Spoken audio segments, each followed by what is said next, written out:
Conservatives to reverse a decision to close something. So that's something.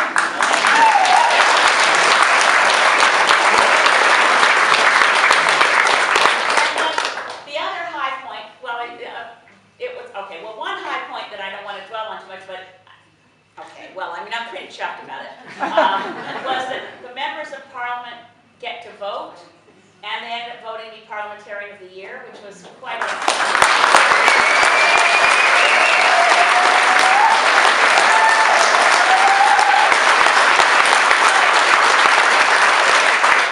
I think your applause is really relevant, but I think it also, what it meant to me was that working cross-party lines and treating other MPs, Conservatives, Liberals, New Democrats, and Bloc, with respect and assuming we could work together, they repaid that to me in the compliment when they had a secret ballot. They didn't get to vote with my amendments, but they did get to vote to say that. No, a high point that didn't get any coverage that I wanted to share with you, and then I'll open it up to questions, was that this part, the preamble isn't the high point. Peter Van Loan, the government House leader, moved and asked the Speaker for a ruling that specifically the Member of Parliament for Saanich-Gulf Islands should not be allowed to put forward any more amendments. And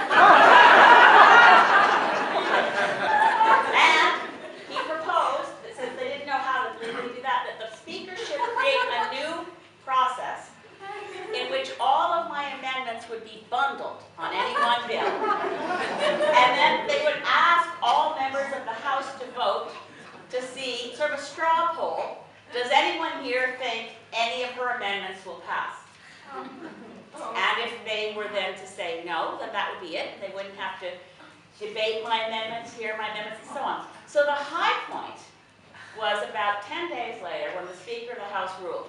For one thing, it was first evident that he wasn't taking this on board as a suggestion when he approved about 89% of the amendments I put forward on C-45. The Speaker has to review them, decide if they're in order, and then put them forward. So my amendments did go forward.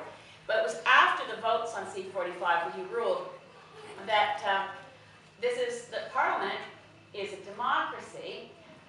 They're good ruling. And that the point of Parliament is to review legislation, and the job of an MP is to propose improvements and suggestions to legislation, that this is actually parliamentary procedure.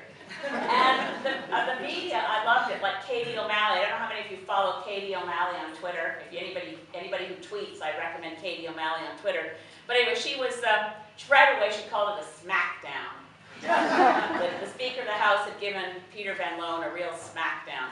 So it was gratifying. There are very few rulings in the new session of Parliament under the new Speaker where there's been as clear a statement that the job of a parliamentarian is to try to improve legislation.